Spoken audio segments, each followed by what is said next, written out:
Paz, Senhor, bom dia a todos que estão conosco esta manhã. Estamos começando mais uma escola bíblica, né? Hoje estamos juntos aqui, irmão Bertoldo, irmão Neto, Pai Santa Mara e Pai Santa Cecília, amém? Estamos juntos para mais uma lição de escola bíblica. O tema da lição de hoje, irmãos, é Cristo, redimidos pelo sangue de Cristo e selados com o Espírito da promessa. Não, desculpa, estou na aula errada. É a 7. Lê aí, irmão Bertoldo. Cristo é a nossa reconciliação com Deus. Esse é o tema da nossa aula de hoje, aula de número 7. Você que está acompanhando a nossa transmissão, pode ir no sumário CPAD lá no Google, como é falar toda a aula, e acompanhar. Lição de número 7, repetindo, Cristo é a nossa reconciliação com Deus, do dia 17 de maio. Antes de começarmos nossa aula, nós vamos estar fazendo a oração. Posteriormente, a leitura bíblica em classe, que seria lida em classe. Quem fará a leitura é o nosso diácono Neto. Oremos. Senhor Deus eterno Pai, graças te damos por estarmos mais uma vez na tua presença. Te agradecemos, meu Deus, por essa rica oportunidade de, em meio a esse caos, em meio a essa pandemia, ainda estarmos aqui, proclamando, ensinando da tua palavra. Que o teu Espírito Santo possa nos dar conhecimento, possa nos dar sabedoria do alto, possa vir, meu Deus, reger essa aula. Pai amado, Pai querido, repreenda todo o espírito do engano, da dúvida. Tudo isso nós te oramos e te agradecemos em nome de Jesus. Amém. Glória a Deus. Amém? Então, a história da nossa lição está lá na carta de Paulo aos Efésios, capítulo de número 2, versículo de número 14, que diz assim a palavra: Porque Ele é a nossa paz, o qual de ambos os povos fez um, e derribando a parede de separação que estava no meio, a verdade prática. Ao morrer na cruz do Calvário, Cristo reconciliou os eleitos, desfazendo a inimizade entre Deus e os homens. Para você que está em casa, abra sua Bíblia em Efésios, capítulo de número 2, versículo de número 14. Carta de Paulo aos Efésios, capítulo de número 2, verso de número 14. Amém? Já pegue aí o seu lápis, já pegue aí o seu caderninho para ir anotando as suas dúvidas e tirando conosco no direct, no privado, amém? Que nós estaremos respondendo vocês. Efésios 2, verso 14, diz assim a palavra do Senhor: Porquanto Ele é a nossa paz, de ambos os povos fez um só, e derrubando o muro de separação em seu próprio corpo, desfez toda a inimizade, ou seja, anulou a lei dos mandamentos, expressa em ordenanças, para em si mesmo criar dos dois um novo ser humano, realizando assim a paz, e reconciliar com Deus os dois em um só corpo, pelo ato na cruz, por intermédio do qual ele destruiu toda a reconciliabilidade, e vindo ele, proclamou a paz para vós que estavam longe, e da mesma forma para os que estavam perto. Pois por meio dele, tanto nós como vós, temos pleno acesso ao Pai, por um só Espírito. Portanto, não sois mais estrangeiros e nem imigrantes, pelo contrário, sois concidadãos dos santos e membros da família de Deus. Glória a Deus. Amém? Leitura poderosa, leitura da palavra de Deus edificante, e que já nos dá um norte, né, uma bússola para seguirmos na nossa aula. A aula de hoje ela terá 3 pontos. Nós vamos pontuar sobre a inimizade que existia entre Deus e os homens. No segundo, nós vamos explicar que pela paz Cristo fez um novo homem. E no tópico 3, nós vamos evidenciar que pela cruz fomos reconciliados com Deus. Então você já deve ter prestado atenção, notado, que o termo madre da nossa aula hoje é justamente a reconciliação. Na aula passada, fazendo uma breve lembrança, revisão, retrospectiva da aula passada, nós tivemos a condicionamento que o gentio tinha antes de Cristo.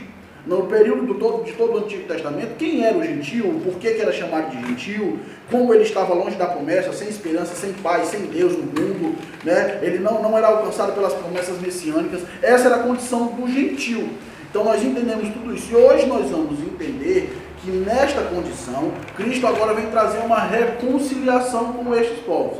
E agora não há mais gentios e nem judeus, há a igreja. E a igreja unida, lavada, remida pelo sangue do Cordeiro, mediante o sacrifício daquele Calvário. E o importante ressaltar é que é o problema da religiosidade, né? Cristo, quando ele veio à Terra, ele veio desfazer uma religiosidade que havia se criado no povo judeu, né? Porque inicialmente, quando Deus ele chama Israel para ser seu povo eleito, seu povo predestinado, ele chama Israel não para ser um povo exclusivista, mas para ser um povo sacerdócio. Israel serviria para a terra como um sacerdócio, mas ao correr do tempo, nós vemos que o sacerdócio de Israel havia se perdido essa noção de sacerdócio por conta da religiosidade. O povo virou exclusivista, como o irmão Bertoldo falou, e esse exclusivismo afastou a real função e a real noção do que se havia para o povo de Israel. É tanto que no Evangelho de João, no capítulo 1, a palavra vai dizer que Cristo veio para os seus, mas a religiosidade, o exclusivismo não fez o povo entender, por isso que João vai usar o termo que os seus não quiseram, ou os seus não o aceitaram. Então, igreja, essa lição de hoje, ela está riquíssima em detalhes contra a religiosidade, que infelizmente hoje aflora no meio da igreja. E até porque a palavra no Novo Testamento lá vai citar que todos no Antigo Testamento passaram pela nuvem, padeceram necessidades, padeceram privações, mas privações devido às suas murmurações, e a palavra vai dizer que isso fica de exemplo. Tudo que acontece no Antigo Testamento fica de exemplo. Então toda aquela soberba, todo aquele exclusivismo religioso que o judeu tinha e que ele errava com isso, fica de exemplo para a igreja. Eu já tenho falado aqui nas outras aulas, Diaconia, que do mesmo Deus que se revela no Antigo Testamento na pessoa do Pai, firma um compromisso com Abraão, fazendo criar a nação de Israel, é o mesmo Deus que se revela no Novo Testamento na pessoa do Filho, firmando um compromisso com o apóstolo Pedro, criando a igreja. Né? E ele cria o povo de Israel para anunciá-lo, da mesma forma que ele cria a igreja para que a igreja o anuncie da mesma forma. Então esse exclusivismo religioso eu não posso ter dentro da igreja lavada no sangue do Cordeiro. Verdade. Amém? Então, vou ler aqui a primeira parte da introdução e o irmão Pedro continua. Amém. Se na lição anterior analisamos o antigo quadro desolador acerca dos gentios, em que o apóstolo Paulo descreveu, nesta veremos que houve uma significativa mudança na sequência do capítulo 2, né? A gente, como o irmão Bertoldo falou na retrospectiva da aula passada, nós falamos acerca do quadro dos gentios, né, com o povo judeu, aonde exclusivamente a promessa de Abraão fazia-se para o povo judeu. Mas quando Deus, no Gênesis, no Antigo Testamento, ele chama Abraão, ele diz a Abraão que em Abraão seriam benditas todas as famílias da terra. Ou seja, não era algo exclusivo para Abraão, não era algo exclusivo para os judeus, eram para todas as famílias. E em Abraão, né, se a gente for analisar a genealogia de Cristo, que era descendente de Abraão, era descendente direto de Davi, nós analisamos e nós vemos e chegamos à conclusão que em Abraão, através de Cristo, são benditas todas as famílias da terra. A introdução ela ainda vai completar dizendo, no versículo 13, Paulo usa a expressão advertiva, mas agora, para indicar que algo aconteceu e alterou a situação dos gentios. Então, agora isso não existe mais. A própria palavra diz no Novo Testamento que não existe mais judeu, nem grego, homem, mulher, raça, cor, nada. Tudo é igreja. Essa questão não existe mais. O que alterou? O que fez com que isso acabasse? o sacrifício vicário na cruz do Calvário. Ele vai dizer, ele explica que nessa mudança que esta mudança repousa na obra que Cristo realizou. Então não foi qualquer outra pessoa, somente Cristo poderia fazer tal façanha e assim o fez. O primeiro ponto da lição, irmãos, tem como título: Cristo desfez a inimizade entre os homens. O exclusivismo religioso criou inimizade entre judeus e gentios. E neste ponto nós veremos o que Cristo fez para dar fim a este litígio entre os homens. Infelizmente, igreja, hoje, em muitas igrejas, hoje já está mais abrangido e desfeito essa questão. Mas durante muito tempo, houve-se sim, dentro das igrejas evangélicas, principalmente dentro das igrejas mais tradicionais, esse exclusivismo religioso. Houve-se tempo em que cultos de ensino eram de portas fechadas. E só entrava com carteira de membro. Hoje não, hoje você for na nossa sede ou em uma das nossas congregações, você entra em qualquer culto de qualquer maneira. Porque o que a gente tem que entender sobre o Evangelho, que significa boas novas, uma nova mensagem, um novo tema para a sua vida, é que Cristo, em momento nenhum, ele faz distinção de preto ou branco, de rico ou pobre, de pecador ou de santo. Cristo veio para redimir os seus. Quando ele fala lá em Mateus, no Evangelho de Mateus, não me recordo o capítulo agora, vamos ver todos, se lembrar, me ajude. Ele fala que ele não veio para condenar o mundo, ele veio para salvar o mundo. Isso a gente vê em João 3 também. João 3, né? E Cristo ainda fala mais, ele veio para os seus, para trazer de volta as ovelhas perdidas da casa de Deus, as ovelhas perdidas da casa de meu Pai. Ou seja, igreja, Cristo, quando ele veio quebrar o paradigma religioso que trancafiava a graça e a salvação na lei. Amém? Justamente, ó. No ponto primeiro ele vai falar sobre o tal do muro de separação, da parede de separação. Preste bem atenção na leitura. Trata-se de uma analogia com as muralhas do templo em Jerusalém. A estrutura da construção revela o exclusivismo religioso do judaísmo. Olha para mim, preste atenção.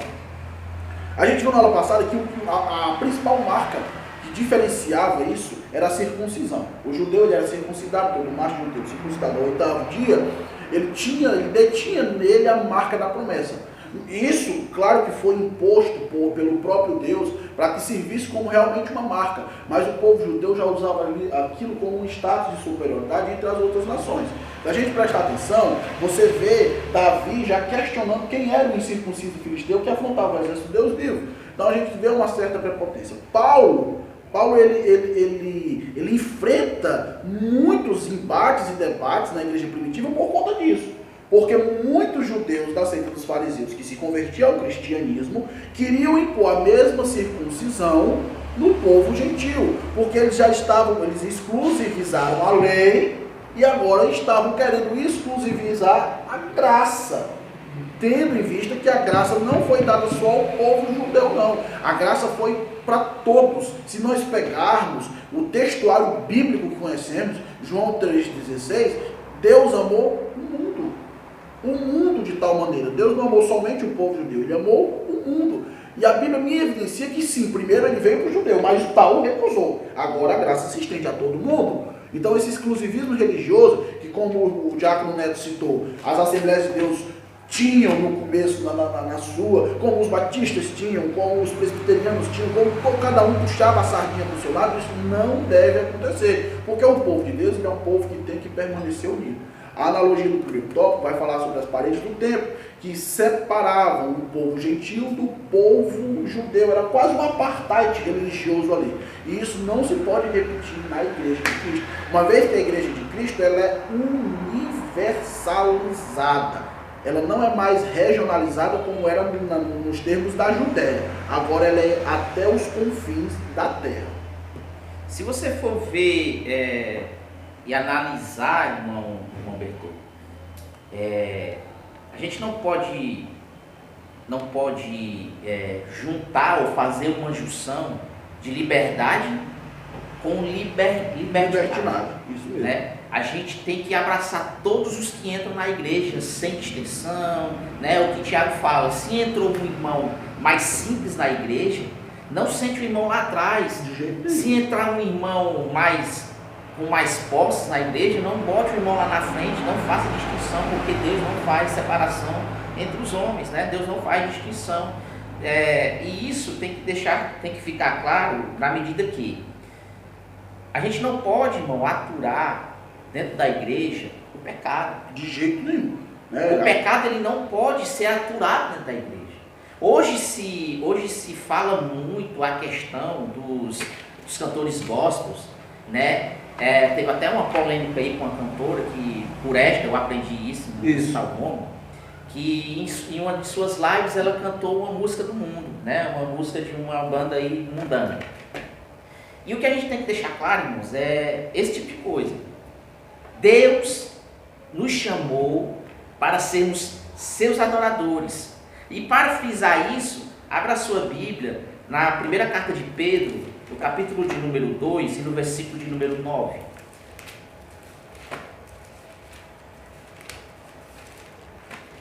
Primeira carta de Pedro, capítulo de número 2, versículo de número 9. Olha o que Pedro fala.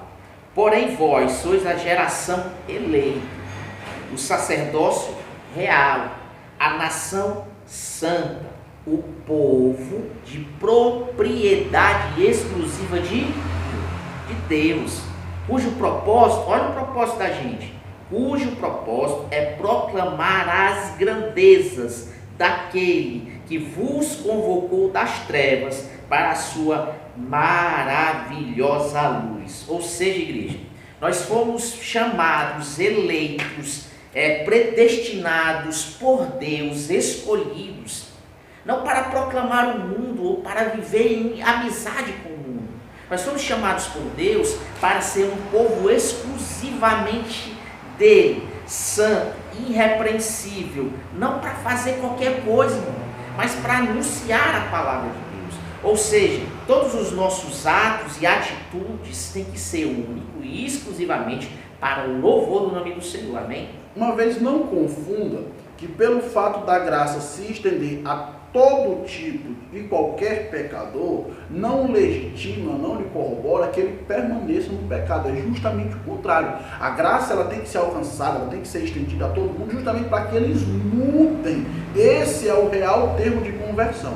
Aí você vai pensar, mas não perdoa, o diabo Neto, vocês acabaram de falar sobre a questão do exclusivismo que o povo judeu tinha, e agora vocês leram aqui em 1 Pedro sobre a questão não pode ter libertinagem, que tem que ser exclusivo, e aí eu entendo.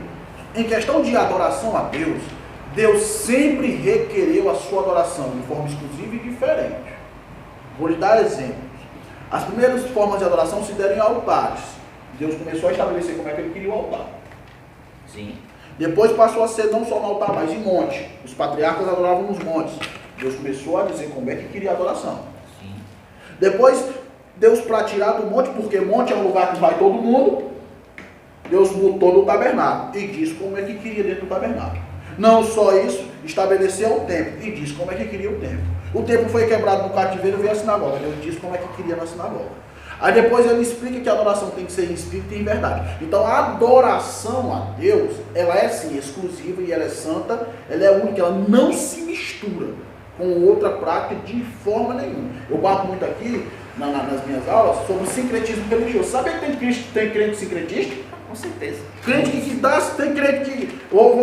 A gente aqui é do Nordeste, do Ceará, tem crente que quando vê o tá rasgando a mortaia.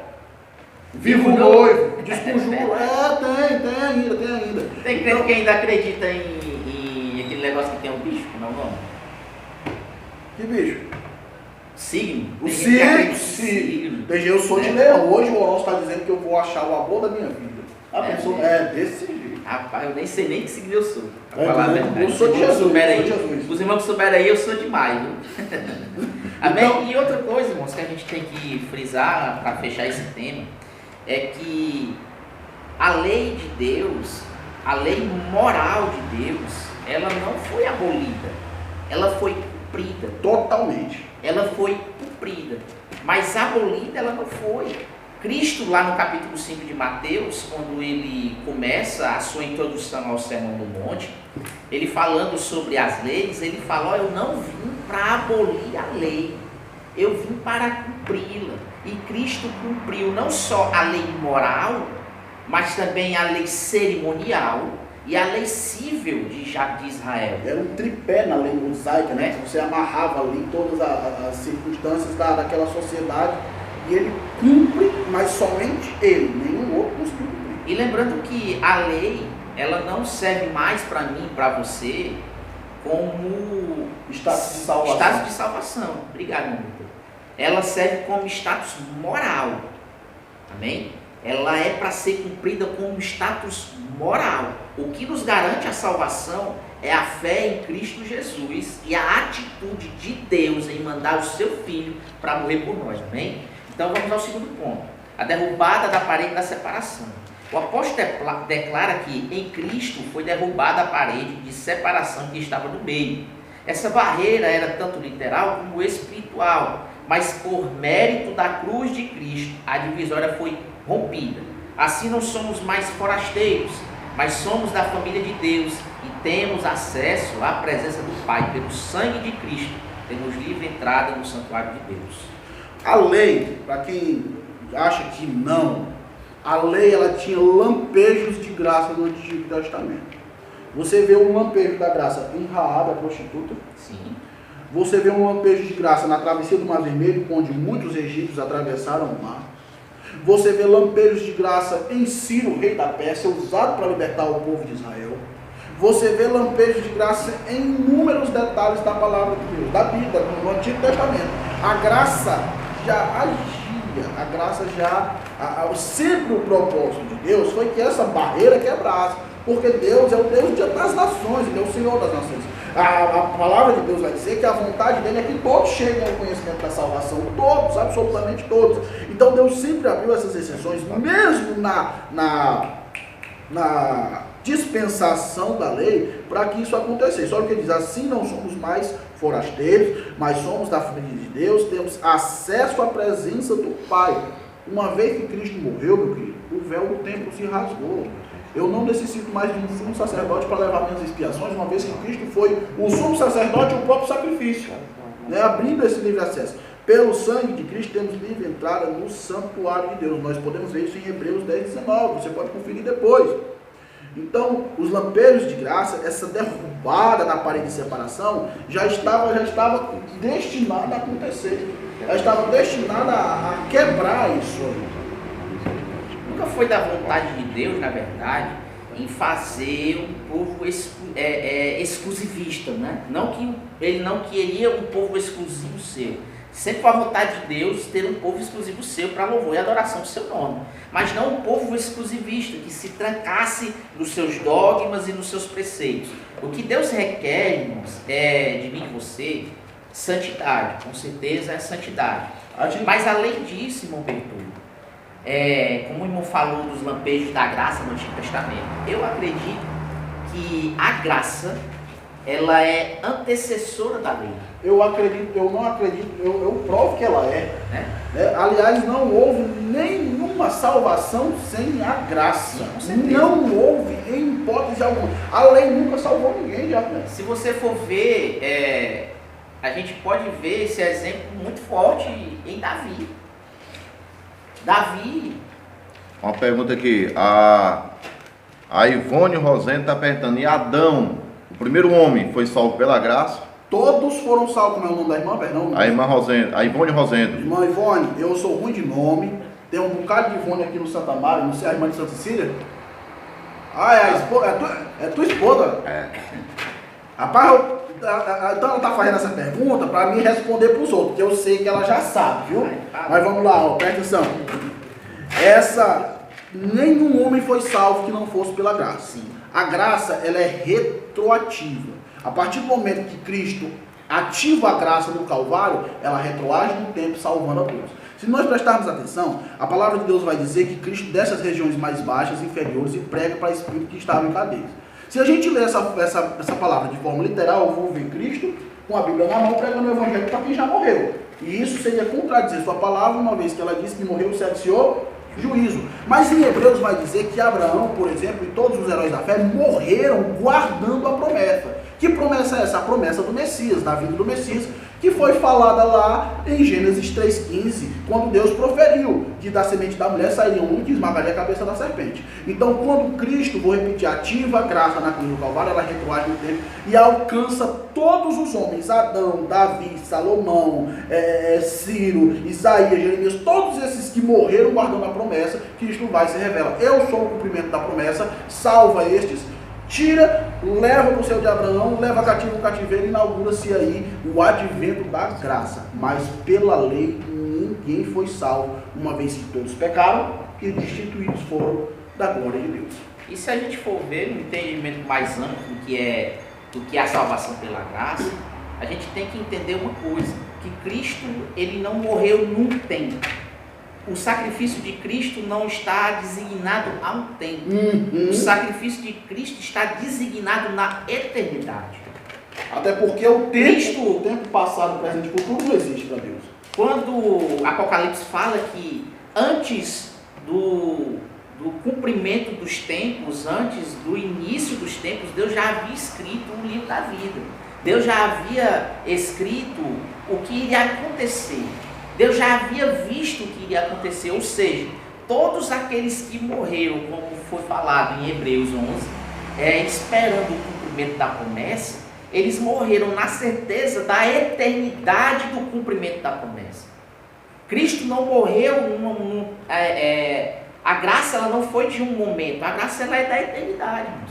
Ou seja, todos aqueles que morreram antes e antes foram salvos, morreram e foram salvos não antes e não hoje nem amanhã, mas na eternidade. Não quer ler o terceiro ponto? Vamos lá, o terceiro ponto. Só fechando o segundo, a questão de o sacrifício foi sim na eternidade, como eu falei, não há a visão, esse rateamento de tempo para Deus. Deus não vê o tempo no passado, no presente e no futuro. Isso é uma concepção humana, porque nós não conseguimos entender. Então, para que você entenda, sempre vai haver o eterno passado, sempre aconteceu algo antes de algo. E sempre vai haver o eterno futuro, sempre haverá algo depois de algo. E essa eternidade só está nas mãos de Deus, uma vez que o seu sacrifício foi atemporal. Foge à nossa compreensão, foge a tudo isso. É por isso que todos foram salvos pela graça. Terceiro ponto, o conceito da lei dos mandamentos. A compreensão desse conceito repousa na visão tripartida da lei mosaica, a moral, a cerimonial e a civil, como já foi falado pelo nosso diácono Neto, que na verdade são três esferas da mesma lei. A lei civil diz respeito ao israelita como cidadão. A lei moral permanece em vigor como padrão de conduta, mas não como meio de salvação. A lei cerimonial é citada como sendo a circuncisão, os sacrifícios, comida, bebida, dias, festas, luas novas e sábados. Então, não é mais para status de salvação que há o cumprimento da lei. A lei ficou estabelecida, da mesma forma como a graça para a eternidade, é um código de conduta moral que eu tenho que cumprir, não mais para ser salvo, mas porque eu já sou salvo. E aí a gente remete ao velho João Batista que pregava no deserto e dizia: arrependei-vos e produzi já, pois, frutos dignos de arrependimento. Então, qual é o fruto digno de arrependimento que eu vou cumprir? Eu vou honrar meu pai e minha mãe. Qual é o fruto digno de arrependimento? Eu não vou cobiçar o meu próximo, eu vou amar a Deus sobre todas as coisas. Então, isso já é um reflexo da minha convenção. Eu não faço mais para ser salvo, porque eu sou salvo pela graça. Amém. E lembrando que na lei civil, né, na lei cerimonial, quando ele fala sobre ritos, festas, isso tudo, ele abre Cristo no Sermão do Monte, em Mateus, ele abre um parêntese para o jejum e a oração. Quando ele diz assim, vós, quando forem jejuar, não façam que nem os outros fazem. Como assim? Colocam a cara de coitados e vão para as ruas, esperando que alguém chegue perto deles e pergunte: o que é que você tem, irmão Bertoldo, que você está tão abatido? Estou jejuando. Hoje em dia, irmãos, infelizmente, nós vemos isso dentro das igrejas.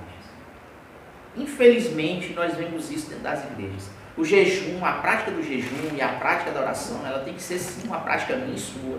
Nós temos sim que jejuar e orar. Nós temos sim, não para sermos salvos, não para ganharmos bênçãos, não, irmãos. Nós temos que jejuar e orar para chegarmos perto de Deus, para buscarmos a presença do Senhor, para sermos fortalecidos por Ele. E quando nós jejuarmos e orarmos, irmãos, vigiem. Não deixe que ninguém fique sabendo. Não precisa você chegar na casa do irmão, o irmão lhe oferecer uma comida e você dizer assim, ó, não vou comer não porque eu estou jejuando. Não precisa. Não precisa. Amém? A gente tem que começar a entender. Começar a entender o seguinte: se a lei fosse suficiente, meu amado, se a lei tivesse a sua plenitude cumprida, não necessitaria de Cristo ter vindo salvar a humanidade. Começa a botar isso na cabeça. A palavra vai dizer que com o passar dos anos, o que era justiça para o homem não passava de trapos de imundície para Deus. É ou não é? Sim. Então aquela justiça humana para Deus já não estava mais valendo de nada. Aquilo ali estava fedendo. Porque a religiosidade estava sendo encoberta pela hipocrisia. Cristo bate na sociedade farisaica, na sociedade saducaica, em questões de hipocrisia. Quando Cristo cura no sábado, Cristo estava errado porque curava no sábado. Quando Cristo perdoava o pecado, Cristo estava errado porque perdoava. Cristo não suporta, esse é o ponto de explodir de dizer, hipócritas, raça de víboras. Acaso se o seu jumento não cair no buraco no dia de sábado, tu não vai tirar não? Por acaso meu Pai não realiza a obra todos os dias? Então Cristo começa, olha a hipótese, vocês vão com pretextos, os fariseus iam para a casa das viúvas com orações de pretexto. Eles usavam o pretexto da oração para fazer reuniões demoradas em casa de viúva. E aí eu me pergunto, o que é que o cara vai fazer na casa de uma viúva que demora, pelo amor de Deus? Então isso estava sendo munido de uma hipocrisia. Outra coisa, havia mercantilização da fé já naquela época. Você ia para a Páscoa e você cuidou, criou o seu cordeiro, ia sacrificar, mas o sacerdote não aceitava, mandava você ir trocar, aí você ia trocar, o cara já não aceitava também porque a moeda tinha que ser romana, não podia mais ser hebraica, você tinha que ir no cambista e circulava aquilo ali. E infelizmente, né, nós vemos que não só hoje na igreja, mas desde o começo dos tempos, a Bíblia vai falar que não há nada novo debaixo dos céus. Tudo é reciclado, tudo é reinventado. Se nós formos ver, há mais de 500 anos atrás, quando houve a reforma protestante, quando teve início o protestantismo, houve-se isso pelo abusivo, pelas abusivas cobranças de impostos, de indulgências que a Igreja Católica fazia naquela época. Né? O irmão Bertoldo era meu irmão e o irmão Bertoldo morreu. Né? O irmão Bertoldo era uma pessoa católica. Mas para o irmão Bertoldo ir para o céu, isso na visão daquela época, o que acontecia? Eu, irmão Neto, irmão dele, tinha que pagar um tributo à igreja para que a alma dele passasse do purgatório para o céu. Né? Foi se criar. Botar a moeda nos olhos? Ela botava a moeda nos olhos, igual a mitologia grega? Botar a moeda nos olhos. Aí o que acontecia? Nós tínhamos que pagar para ser salvo. E hoje está diferente? Infelizmente não, irmãos. Hoje estão subjugando algo que era para ser dado como gratidão a Deus, que é o dízimo e a oferta, como obrigação para salvação e para bênçãos. Me dói o coração em ver pessoas comprando um caroço de feijão por R$1.000. Tijolo giro. Me diga se isso não é algo louco diante de Deus. E isso os fariseus faziam, isso os saduceus faziam, isso os antigos papas faziam, isso os antigos bispos da Igreja Católica faziam, e isso hoje os apóstolos, os bispos e pastores de denominações fazem, infelizmente, hoje em dia. Isso não foi exclusivo do passado, isso nós vemos hoje. E louvo a Deus e glorifico ao Senhor que por permissão sua, Deus permitiu que esse vírus viesse hoje para fazer, irmãos, essa separação e para que a máscara caísse da cara dos canalhas. Com certeza. Porque pessoas que fazem esse tipo de coisa são canalhas, irmãos. É brincar com a fé. São canalhas. São os falsos cristos que Pedro fala na sua segunda carta, no capítulo 3. São os falsos profetas, homens que mercantilizam a fé, homens que transformam aquilo que é de graça em algo pagável, homens que fazem aquilo que foi quebrado, remoldam ou recosturam o véu. Isso, infelizmente, é feito hoje. Mas sabe o que é que me dói mais ainda, irmãos? Sabe o que é eu, irmão Neto, como professor, como homem que ama ler a palavra, me dói mais ainda? É ver você não ter amor e não ter coração para ler a sua palavra. Conhecereis a verdade e a verdade vos libertará. O que nos liberta da amarração do paganismo religioso, sim, paganismo religioso que muitos vivem hoje, do sincretismo religioso, como foi falado aqui, que muitos vivem hoje, é a palavra do Senhor. Quem não lê a palavra está cego. Quem não lê a palavra está morto. Quem não lê a palavra, irmão, está sendo guiado por outro cego para um abismo profundo. Tome cuidado, igreja, para que ninguém vos engane. Jesus vai dizer lá em Mateus capítulo 11, verso de número 29, citando Oséias, que o meu povo erra por falta de conhecimento. Meu povo erra por não conhecer as Escrituras. Então, igreja, leia a palavra, para que você não seja enganado. Obras não salvam, o seu dízimo não te salva, o seu dízimo não te livra do devorador. De jeito nenhum. Não te livra do devorador.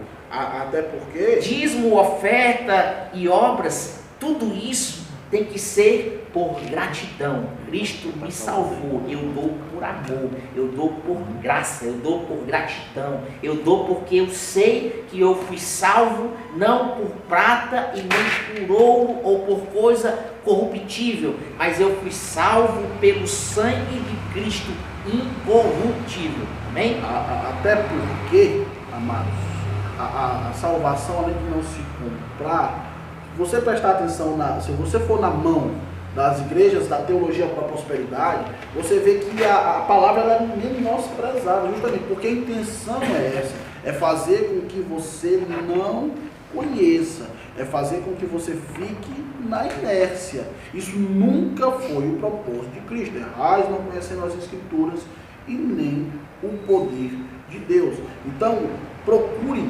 conhecer, procure estar aqui enraizado nisso, para que você não trocar, eu vou usar o termo para que você não seja feito de besta, para que não haja essa ninguém pegue na sua mulher que leva para um lado para o outro como criança, não seja assim. Questione.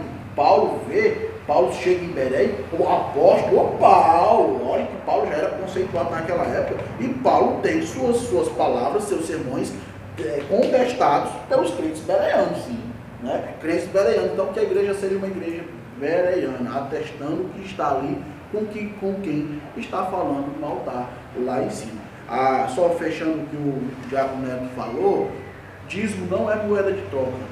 Não se barganha com Deus pelo valor do meu dízimo, em hipótese alguma. Até porque a mesma prerrogativa que ele tem de me abençoar, Diácono Neto, é a mesma que ele tem de não me abençoar. Essa ideia do evangelho da prosperidade, que eu estou no centro e Deus está se rebolando para me abençoar, isso é mentira. É o contrário, quem está no centro é Deus, e eu é que tenho que agradá-lo.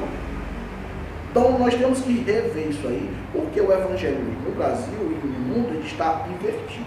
Amém? Ele está invertido. Vamos ler aqui o quarto tópico, né? A revogação da lei dos mandamentos.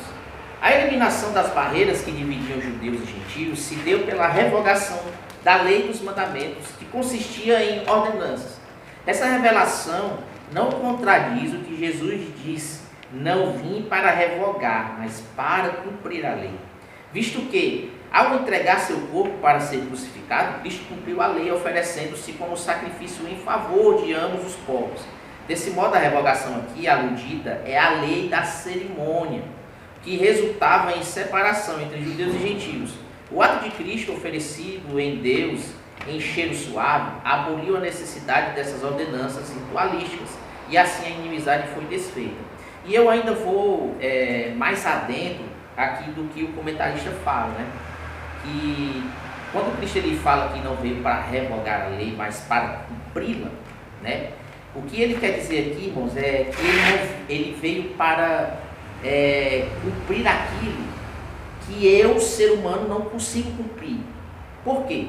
No entendimento mais teológico do que se diz respeito à salvação, né? Se nós formos ver escritos de Armínio, escritos de Wesley, escritos de Calvino, os três entram em concessão quando se diz respeito ao pecado do homem. O homem, segundo Calvino, segundo Armínio, segundo Wesley, está em um aspecto moral morto, né? É aquilo que Paulo fala em Efésios capítulo 2, lá no início, né? Que nós estávamos mortos em nossos delitos e pecados. Nós estávamos mortos. E nós, quando Paulo fala lá em Romanos capítulo 7, quem me livrará do corpo desta morte, né? Nós estávamos mortos em delitos e pecados. E o homem por si só, por estar morto, ele não se engane, o homem não tem capacidade de escolher entre a vida e a morte, entre o certo e o errado. Por si só o homem não tem. É por isso que essa atitude parte de Cristo. Quando Paulo fala aqui em Efésios 2, que Cristo nos vivificou quando nós estávamos mortos em nossos delitos e pecados. Quem nos deu vida? Cristo. A salvação parte de quem? De Cristo. Então, irmãos, Cristo revoga a lei que separava não só o gentio do judeu, mas o pecador de Deus. Amém? E passar aqui para o irmão. Só para complementando, sobre lei cumprida, não há um artigo, uma vírgula que não tenha sido cumprido por Cristo. Nada. E entenda que em todas as esferas, tanto na civil, como na cerimonial, como na moral, os fariseus tentavam inquirir alguma coisa contra Cristo e não se achou. Ele se acha inocente diante de Pilatos, ele se acha inocente diante de Herodes, ele se acha inocente diante do povo. Ninguém conseguia imputar pecado em Cristo Jesus. Ele é o único cumpridor total da lei estabelecida no Antigo Testamento. Por que isso? Porque eu e vocês jamais conseguiríamos cumprir fazer tal façanha. Por mais que eu cumprisse o decálogo todo, os 10 mandamentos todos, eu iria falhar alguma coisa no cerimonial, eu iria falhar alguma coisa no civil, eu iria falhar alguma coisa no moral. Haveria uma falha, mas Cristo consegue juntar toda essa tríade e cumprir a lei por mim e por você. Então, no ato sacrificial na cruz do Calvário, Cristo assume todos os papéis, todas as tipificações, todas as simbologias. Cristo é o sacerdote, Cristo é o sacrifício, Cristo é o cordeiro, o sangue é dele, o altar é dele. Tudo se cumpre em Cristo Jesus. Nada foge à patente disso. Porém, ele ainda adverte que após isso viriam muitos em nome dele, se dizendo que era ele, e muitos ainda acreditariam. Mas reforço o que foi falado pelo nosso diácono Neto. Errando as escrituras e não conhecendo o poder de Deus, muita gente cai e se embaraça nisso daí. Bem, até porque, irmão Bertoldo, também nós vemos que a lei, ela é uma forma de praticar as obras, né? Sim. Segundo a lei, você era salvo por obras. E segundo a graça, você é salvo por fé. Aqui no capítulo 3 da carta de Paulo aos Gálatas, no versículo 2, Paulo pergunta assim aos Gálatas: quero tão somente que me respondam isto. Foi por intermédio da prática de lei que vocês receberam o Espírito Santo? Ou foi pela fé que vos ouvistes? Estais tão enlouquecidos assim. Olha como Paulo trata. Estais tão enlouquecidos assim, a ponto de, tendo começado pelo Espírito de Deus, estar desejando agora vos aperfeiçoar por meio do mero esforço humano? Não é por obras, irmãos. Nunca. Entenda isso. Quando a gente quer obrificar, né? Vou trazer uma nova expressão aqui. Quando a gente quer obrificar aquilo que é por fé, é como, vamos usar o exemplo do lockdown, né, que nós estamos vivendo na nossa cidade. A minha prima mora ali no Maranguape, e para vir do Maranguape para cá, ontem, que ela foi levar o filho dela no IJF, ela teve que trazer uma carta da UPA, do Maranguape, dizendo que ela iria levar o filho dela para o IJF, porque ele precisava passar por uma intervenção lá. Porque senão ela não conseguia passar. E o que é que acontece hoje? Hoje, pastores, apóstolos, bispos, que vão na contramão da graça, que vão na contramão da palavra, querem novamente colocar esta lei de imputação, fazendo com que você pague indulgência, fazendo com que você compre terreno no céu, e isso, irmãos, é algo misericórdia. Absurdo. Lá na Canadá do Santa Cecília, uma vez, chegou uma irmã, isso eu estou falando é sério, chegou uma irmã para conversar com o pastor, pediu para conversar com o pastor, e eu orientei a ela a esperar o culto terminar. Quando o culto terminou, essa irmã foi conversar com o pastor, perguntando quando é que ela iria ganhar o terreno dela. Aí o pastor perguntou assim: como assim, irmã? Não, pastor, porque eu fui na igreja ali e por R$2.000 eu comprei o meu terreno no céu. Irmãos, eu estou falando sério, isso não é brincadeira. Isso foi sério, isso aconteceu. A pessoa pagou R$2.000 por um lote do céu.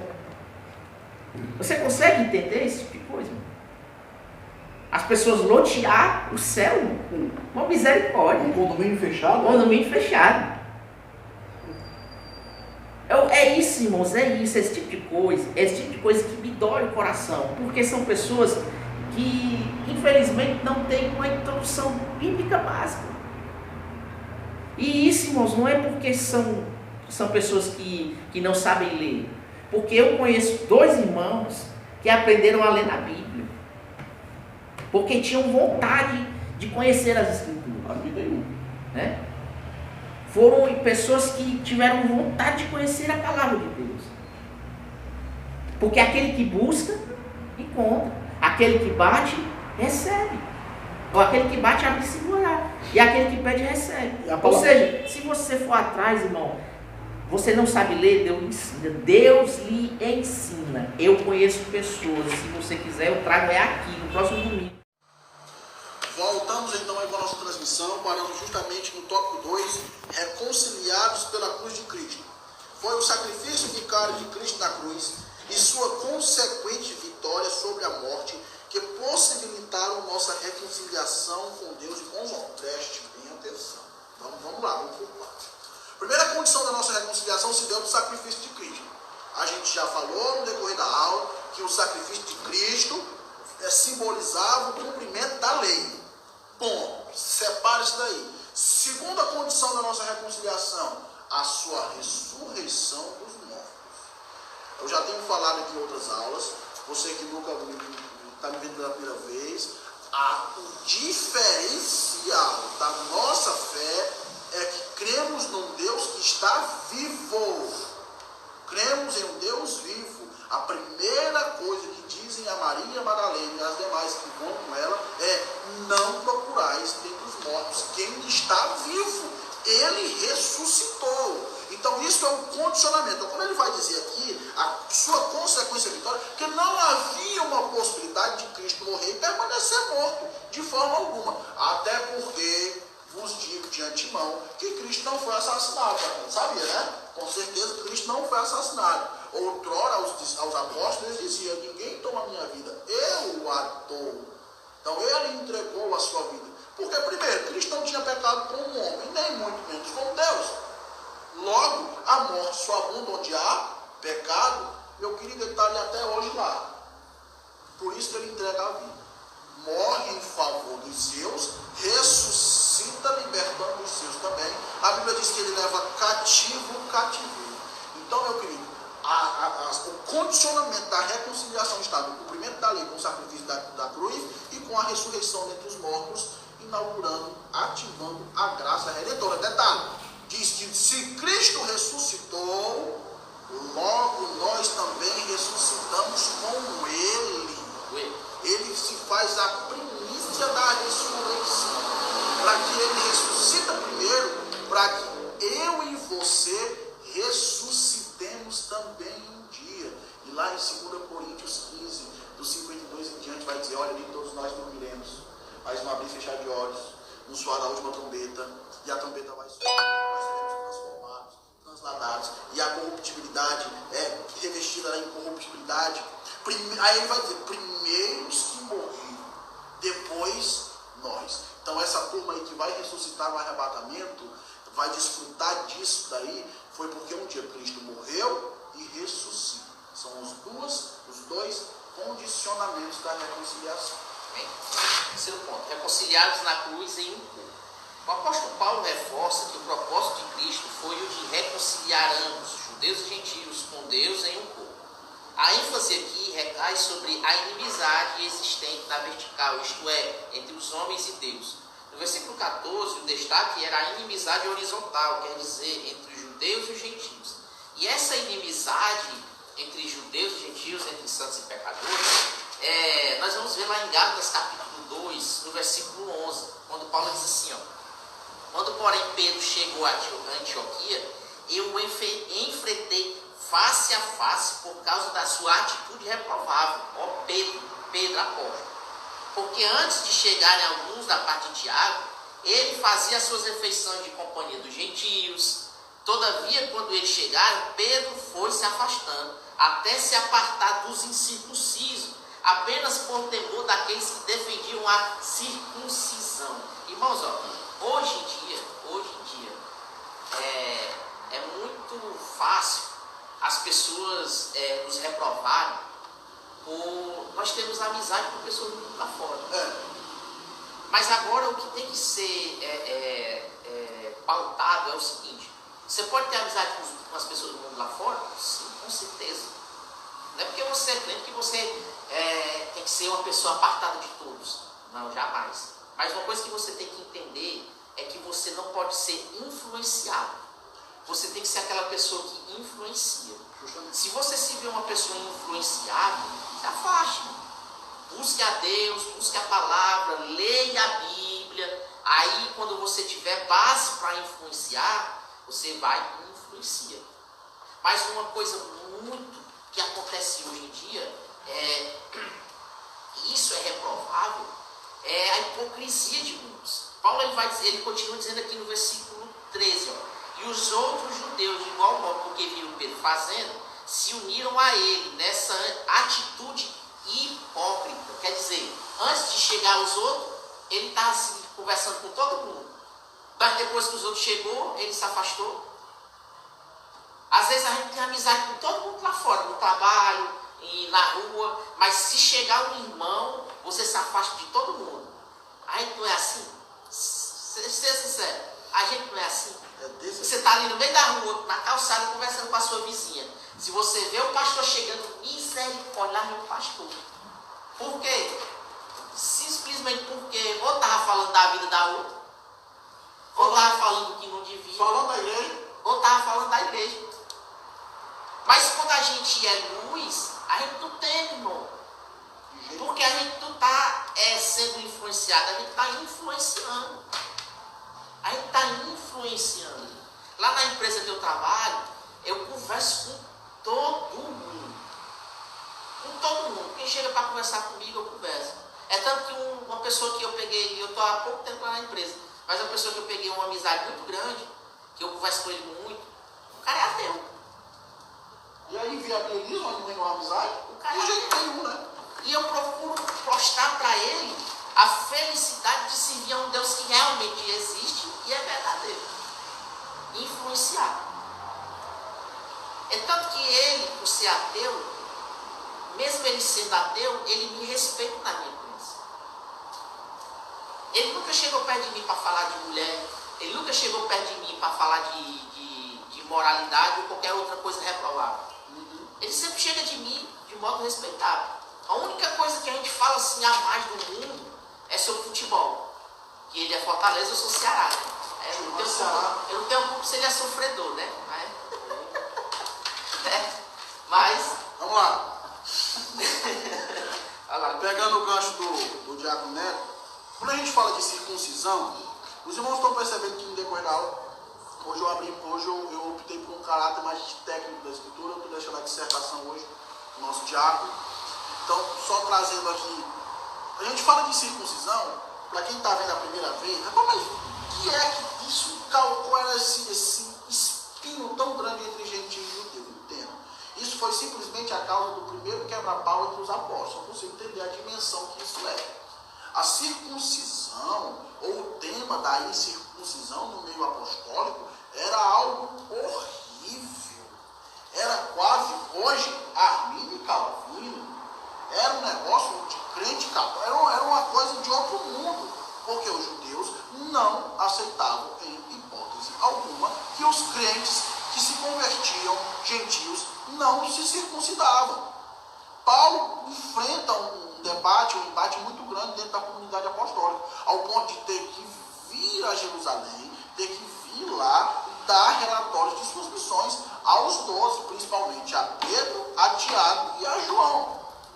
E é tanto que Paulo, lá no capítulo 21 de Atos dos Apóstolos, ele é preso pelos judeus quando ele entra em Jerusalém. Justamente. Simplesmente por pregar para gregos e introduzir gregos Justamente. ao povo de Deus. Só que tem um detalhe, a palavra vai dizer um detalhe, que quem incitava tudo isso, não diz que é todos, não diz que é a maioria, não diz que é a grande parte, diz que alguns da seita dos fariseus. Sempre aquela mesma patota, sempre aquela mesma panela, aquela mesma ali, os fariseus. Alguns da seita dos fariseus incitavam isso daí. O que foi que aconteceu? Quando Paulo é inquirido, quando Paulo volta, Pedro já tem aquela revelação no lençol. Pedro já está com a mente aberta um pouquinho aí sobre essa questão. Mas diz que houve dois tipos de debate. O primeiro debate, circuncisão. Paulo abre o verbo, fala que a circuncisão é para o judeu, fala que o gentil não é para ser circuncidado, fala que é salvação pela graça, prova por A mais B. Pedro dá o testemunho do lençol, e aí beleza, acalma o jogo. Só que aí um dos aceitos fariseus mete outra coisa que não tem nada a ver, comida. E aí a turma aí que está comendo carne de porco, e a turma aí que está comendo aí calango aí, bicho aí, ou na comunidade grega aí, e na comunidade gentil, e diz que por conta disso teve outro quebra-pau, outro debate, outra discussão. A discussão só parou quando o pastor da congregação, que não era Pedro foi o primeiro bispo, aprende isso daí. O pastor da congregação era Tiago. Quando Tiago se levanta e diz, pois pronto, vamos bater o martelo, nem tu nem eu. Sobre a circuncisão, não. É nossa e ponto final. Mas manda se abster da carne sacrificada aos ídolos. Foi isso o concílio da igreja. Foi um quebra-pau que deu para ter duas decisões. Então, essa é uma questão delicada. Até hoje tem muita gente que acha que tem gente que tem que se circuncidar. Hoje em dia a gente vê muito cristão, crente, evangélico, saindo e se autodeclarando judeu. Não, eu sou judeu agora. Surgiu uma moda aí, de uns 4 anos para cá, o cara é judeu. Eu sou judeu. Está esperando o Messias, meu querido? E nisso a gente vai até, não vai tão além assim, mas a gente pode mesmo trazer para a nossa igreja que tem igrejas evangélicas que diz que a gente tem que cumprir sim o sábado, né? Tudo isso, né? E graças a Deus, irmãos, graças a Deus, que Paulo, se você ler a carta de Paulo aos Gálatas, Paulo ele enfatiza aos Gálatas a salvação pela graça. Os 3 primeiros capítulos da carta de Paulo enfatiza a salvação pela graça. Então, irmãos, para concluirmos a nossa lição de hoje, vamos ler aqui a conclusão. Em obediência ao plano divino, Cristo cumpriu as demandas da lei na cruz. Em seu sacrifício, derrubou as barreiras e aboliu as ordenanças cerimoniais que serviam de divisão. Por meio da paz conquistada no madeiro, desfez a inimizade, criou uma nova humanidade e reconciliou com Deus. A partir dela formou um novo povo, a igreja, o corpo de Cristo. Nossa, foi um prazer fazer essa aula hoje com o meu amigo Bertô. O prazer foi meu. Um homem de Deus, um grande teólogo, aí iluminado na palavra do Senhor. Não chego nem aos pés dele. Conversa é essa?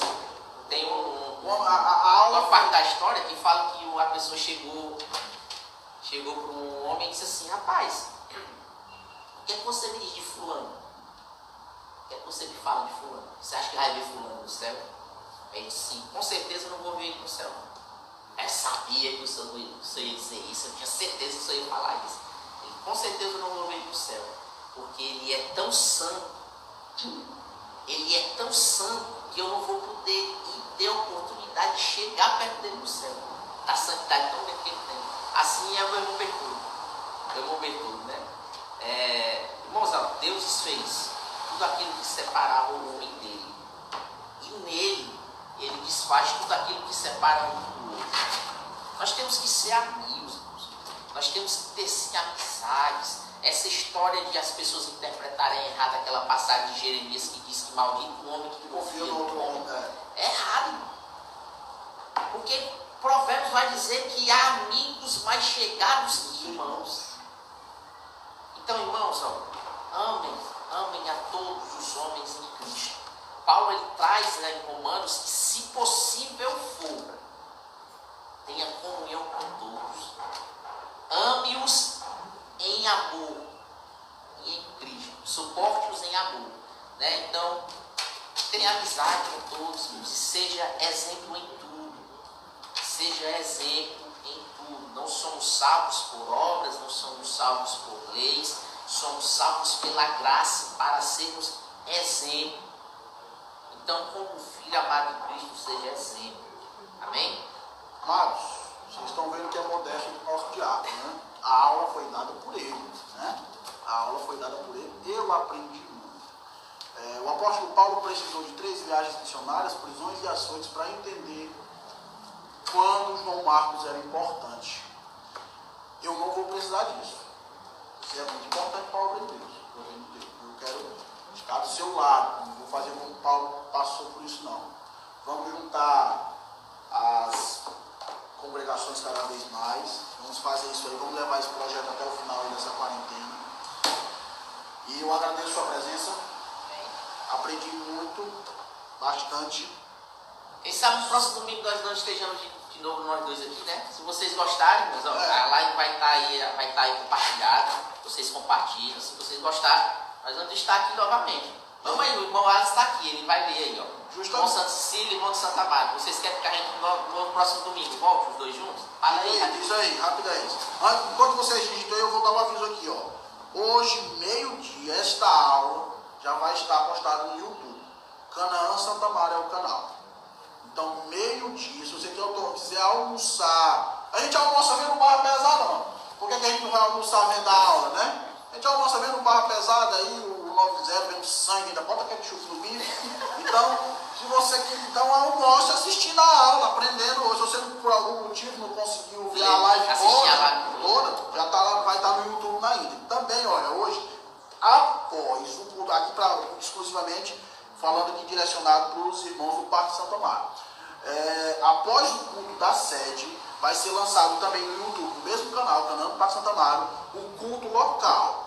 Né? Na oportunidade, já está trazendo a palavra o diácono Antônio. Então, amados, assistam, usado por Deus.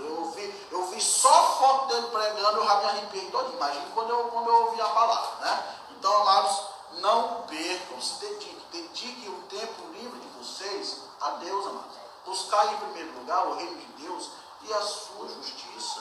Então, se você tem tempo livre, antigamente a desculpa era: eu não tenho tempo, eu trabalho, eu estudo. Ninguém está trabalhando, ninguém está estudando. Agora a desculpa, sabe o que é? É que está assistindo muita série na Netflix. Mas o pior é que eu também assisto, mas não deixo de ler não. Vamos, os irmãos do Santa Cecília, hoje às 18 horas terá o nosso culto ao vivo no Instagram, Ministério Canaã Santa Cecília, e no Facebook, Ministério Canaã Santa Cecília. Então, tanto no Face como no Instagram, nós estaremos transmitindo o nosso culto ao vivo. E aí, irmão Atos, quer que os irmãos de Santa Cecília falarem aí? Gostaram muito da aula. Então, os irmãos aqui estão ansiosos para a próxima. Amém. Olha, a próxima aula, o tema será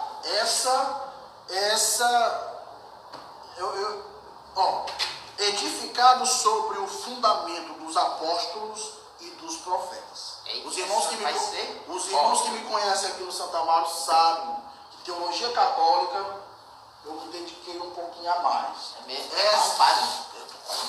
Estou a ótima, o censário lá e tudo. A Diex é um negócio tranquilo. Então, eu estou ansioso por essa aula. Amém? Vamos ver qual é o fundamento. Então, irmãos, muito obrigado. Foi um prazer estar com vocês. Muito obrigado pela audiência de vocês. A live vai estar, como o irmão falou, né, meio-dia, postada no Instagram da Canaã do Santa Amaro, no YouTube, Ministério Canaã, Parque Santa Amaro, Amém. Ministério Canaã, Parque Santa Amaro. Eu vou assistir, porque eu não assisti, né, eu dei. Então, quando eu estiver almoçando meio-dia, eu vou assistir a live, amém? Então, vamos fazer a oração. Eu queria que você curvasse a sua cabeça, fechasse os seus olhos. Nós vamos estar orando pela sua, amém? Senhor Deus, meu Pai, te agradeço, ó Deus, por esta oportunidade, Pai, de estar aprendendo a Tua Palavra com os meus irmãos. Pai, eu te peço no nome do Teu Filho amado Jesus, abençoa a todos que estiveram conosco, Pai. Muito obrigado, Senhor, porque eu sei que a Tua graça manifestada no Teu Filho amado, que nos alcançou, Senhor, hoje, é intermediada, Senhor, pelo Teu Espírito Santo. E através disso, ó Senhor, nós cremos que um dia todos, brancos, pretos, ricos e pobres, gregos, judeus, crentes, estaremos todos aí no céu, te adorando e te glorificando. Ó Pai, no nome do Teu Filho amado Jesus, todos os Teus filhos estejam firmados aos Teus pés, esperando a Tua vinda, aguardando o Teu retorno, em obediência e gratidão acima de tudo. Se conosco, Senhor, abençoa todos, em nome de Jesus, eu te oro e te agradeço. Amém. Amém. O cheiro no coração de todos, a paz do Senhor.